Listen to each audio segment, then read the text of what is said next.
Hello students, today's class for class 12 chapter 7 कर रहे हैं हम। इंटीग्रेशन और एक्सरसाइज 7.10 पे है। क्वेश्चन नंबर 7 देखते हैं क्या है। ये लिमिट्स है हमारी -1 से 1 dx x square plus 2x plus 5। तो क्वाड्रेटिक दे रखी है, कंप्लीशन ऑफ स्क्वायर मेथड से होगा as I told in previous question in previous lecture. Okay, तो let's start. Completion of square method क्या होता है जी। सबसे पहले एक्स स्क्वायर का कोफिशिएंट 1 बनाते हैं। यहाँ ऑलरेडी 1 दे रखा है तो there is no need to do this step. और फर्दर आगे जो भी एक्स का कोफिशिएंट है उसका हाफ का स्क्वायर ऐड भी करते हैं और सबट्रैक्ट भी करते हैं। अब यहाँ पे क्योंकि 1 है तो 1 ऐड भी कर दीजिए और सबट्रैक्ट भी कर दीजिए। -1 से 1 dx x square plus 2x plus वाले 1 को इसको दे दीजिए और 5 - 1 इसको सॉल्व कर दीजिए। आप 5 को आप 1 + 4 भी कर सकते हैं अगर आपको proper hit and trial method कहते हैं इसको। किसी किसी क्वेश्चन में लग जाता है, किसी किसी क्वेश्चन में नहीं लगता है। दैट्स वाई जो है मैंने आपको एक जनरलाइज फार्मूला बताया। नाउ -1 to 1 dx ये आपका कंप्लीट स्क्वायर बन गया और 4 can be written as 2 square. Reason आपको याद हो, मैंने ये फॉर्मूला कई बार बता चुकी हूँ प्रीवियस लेक्चर्स में कि dx x square plus a square integration इसका 1/a tan inverse x/a plus c होता है। 7.4 से पहले ये फॉर्मूले हमें दे रखे हैं। Now here x is x plus 1 and a is 2. So integration हम करते हैं 1/a यानी कि 1/2 tan inverse x by a। Okay, और ये हमने लगाई लिमिट -1 से 1/2 आप पुट कर दीजिए बाहर और लिमिट लगा रहे हैं हम upper limit tan inverse upper limit 1 डाली 1 + 1/2 2/2 1 हो गई माइनस tan इनवर्स -1 डाला जैसे ही मैंने लोअर लिमिट तो -1 + 1 0/2 बिकम 0 और मेरे पास आ गया tan इनवर्स 1 की वैल्यू π/4। ठीक है, और tan इनवर्स 0 जो होता है वो 0 होता है। ओवरऑल मेरे पास आंसर आया π/8। तो अगर फॉर्मूला आपको ध्यान है तो this question is very easy one. ना क्वेश्चन नंबर करते हैं हम 8। तो व्हाट अबाउट क्वेश्चन 8। लिमिट है 1 से 2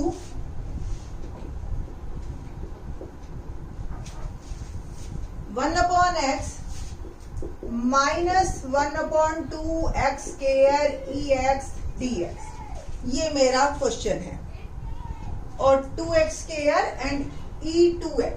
ये आपको ध्यान हो, अगर हमने 7.6 के क्वेश्चन नंबर 9 ऑनवर्ड जो क्वेश्चन करवाए थे वो एक प्रॉपर्टी पे बेस्ड थे। क्या प्रॉपर्टी थी? ex fx f'(x). जब वो मैंने एक्सरसाइज करवाई थी 7.6 तो मैंने आपको बताया था कि इसमें अगर ये 1 मार्क का आए तो सीधा आंसर ex fx लिख दीजिए आप, मतलब एक फंक्शन हो और एक उसका डेरिवेटिव हो। इस केस में क्योंकि अगर ये 4 मार्क का क्वेश्चन है तो आपको इसको ओपन करना पड़ेगा। ठीक है, कुछ आप ध्यान से देखो, ये इसका डेरिवेटिव आपको दिखाई दे रहा है। तो इसको हम 2 पार्ट में डिवाइड कर लेते हैं क्वेश्चन को। 1 से 2 1/x e2x dx और -1/2x स्क्वायर e2x dx 1 से 2। हमेशा ये ध्यान रखना कि फंक्शन वाले पोर्शन को हमने खोलना है और डेरिवेटिव वाले को एज इट इज रखना है, वो अपने आप कट जाएगा आपका। ठीक है, दोनों मत खोल देना आप। इसमें ऑब्वियस आपको ही पता है कि बाय पार्ट्स लगेगा। बाय पार्ट्स यानी कि प्रोडक्ट रूल जिसको आप इंटीग्रेशन में कहते हो। क्या होता है, अगर कोई 2 फंक्शन है तो u as it is integration of v minus differentiation of u integration of v और एक बार पूरे का इंटीग्रेशन।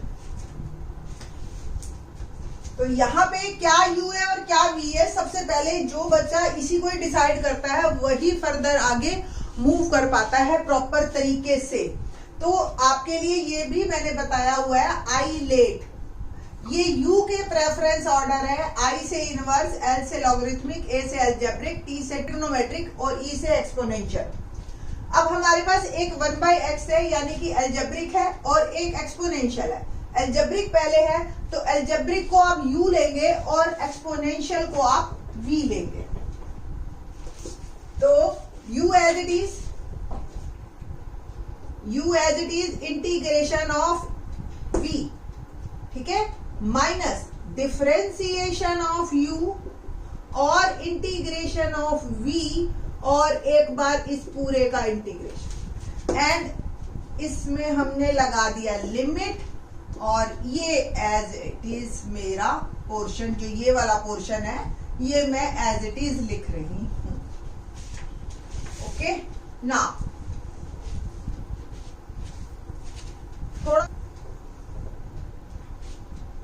नाउ सॉल्व करते हैं हम 1/x e2x का integration e2x by 2 minus differentiation of 1/x that is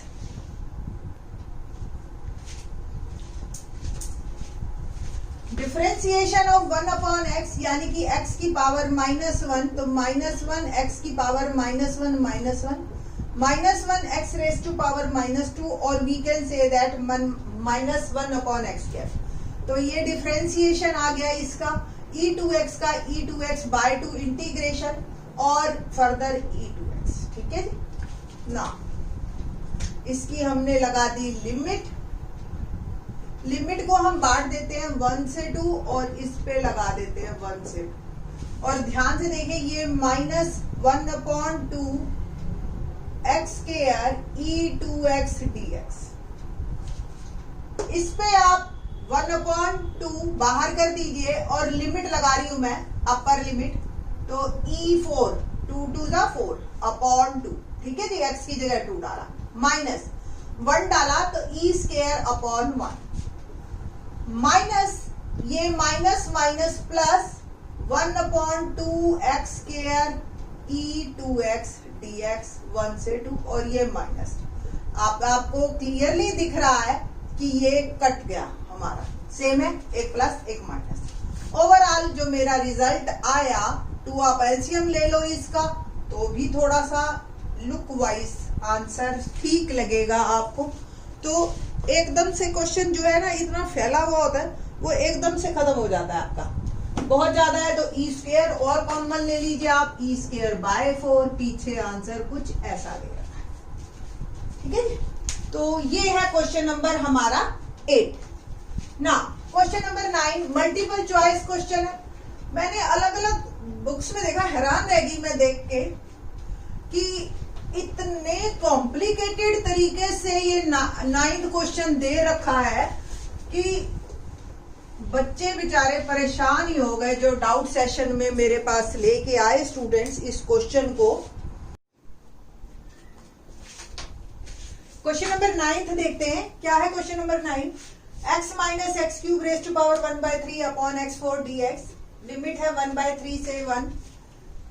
जब भी इस तरह का क्वेश्चन आए हमेशा जो बाइनोमियल है जिसके ऊपर पावर है उसकी जो मैक्सिमम पावर होती है ना x³, इसको बाहर निकालना है आपने, हमेशा ये याद रखिए आप। तो 1/3 से 1 x³ को बाहर निकालोगे आप, ब्रैकेट पे 1/3 है तो इसको भी रखा।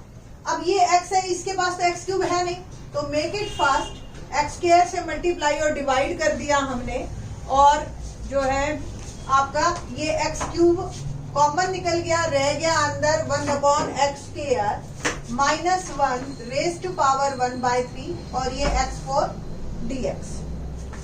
Now it will become 1/3 x और 1/x², ये देखिए 3 से 3 कैंसल, -1 1/3 dx और x4। और फर्दर मूव करते हैं हम तो 1/3x 1/x² -1 dx और ये आ गया x³। अब आपको दिख गया होगा कि लेट जो ब्रैकेट है हमारी 1/x² -1 को आप टी पुट कीजिए, तो ये मेरे पास इसका डेरिवेटिव देखिए, x की पावर n का डेरिवेटिव क्या होता है, n x n minus one, n x n minus one, तो -2x माइनस 3, और we can say that -2 upon x cube dx become dt.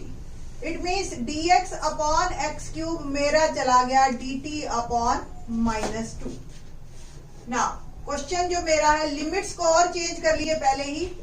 If x is 1/3 then t is, x की value 1/3 put कीजिए तो 1 upon 1/3 का square 1/9 minus 1, घूम के जाएगा ऊपर तो 9 माइनस 1 8 हो जाएगा. एंड व्हेन x इज 1 तो t क्या आ गया, x की वैल्यू 1 डालिए और t आ जाएगा मेरा 0. सो लिमिट हो गई मेरी 8 से 0 माइनस dt/2, और ये 1 अपॉन एक्स स्क्वायर माइनस 1 और इसकी पावर है 1/3, तो ऊपर आ जाएगा t की पावर 1/3. कुल मिला के -1/2, 8 से 0, t रेज टू पावर 1/3, और ये बन गया मेरा dt. ओवरऑल इंटीग्रेशन आ गया हमारे पास -1/2, t की पावर 1/3 का इंटीग्रेशन क्या होगा, t 1/3 प्लस 1 और 4/3 ही डिनोमिनेटर में, और लिमिट लग गई 8 से 0, तो -1/2 और ये 4/3, t रेज टू पावर 4/3, और लिमिट लग गई मेरी 8 से 0, तो -3/8 और 0 raise to power 4/3 -8 raise to power 4/3. और हम करते हैं आगे, -3/8, 0 माइनस 2 क्यूब और 4/3, तो -3/8 -2 रेज टू पावर 4 -3/8, और ये हो गया हमारे पास आ गया जी प्लस में प्लस 16, तो 8 2 जा 16, और जो मेरा आंसर है ये आ गया हमारे पास माइनस माइनस प्लस, और ये आ गया आपके पास 16, और ओवरऑल आंसर आ गया मेरा 6. A is the correct one. Now question number करते हैं हम 10th क्वेश्चन क्या है, let's see. fx is equal to 0 to a t sin t dt, and then f dash x. f dash x से पहले आपको fx निकालना है, और fx जो है वो इसका इंटीग्रेशन है, और इंटीग्रेशन भी आपका बाय पार्ट चलेगा. एक एल्जेब्रिक है और एक ट्रिग्नोमेट्रिक है. एल्जेब्रिक को आप u लेंगे और ट्रिग्नोमेट्रिक को आप लेंगे v. ठीक, तो u as it is integration of sine t dt minus differentiation of u and integration of sine t dt, और एक बार इस पूरे का इंटीग्रेशन, एंड लिमिट लग गई हमारी 0 से a.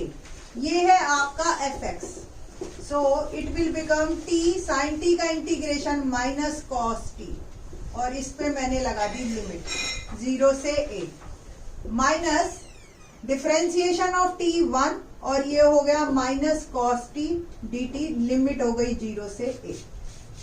यहां हम a पुट करेंगे लिमिट को, तो माइनस बाहर कर रही हूं मैं, a कॉस a, t की जगह a डाला, माइनस 0 डाला तो 0 cos 0, minus minus plus, limit 0 से a cos t dt.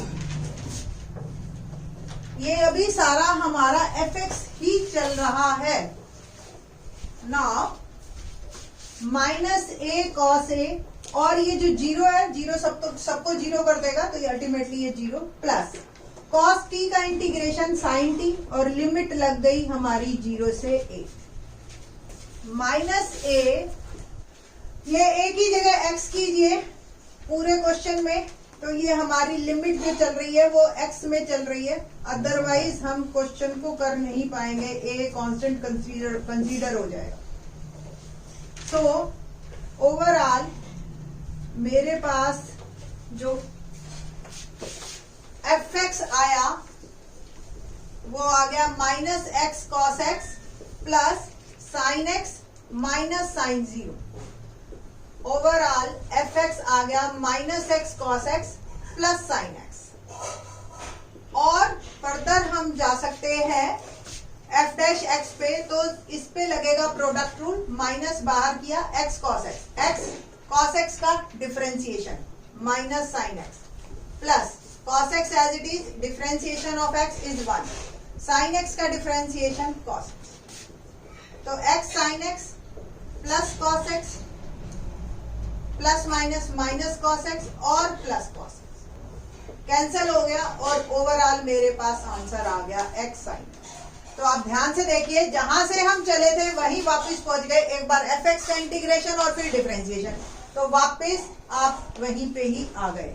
That's all our exercise 7.10, 7.11 in the next lecture. Thanks.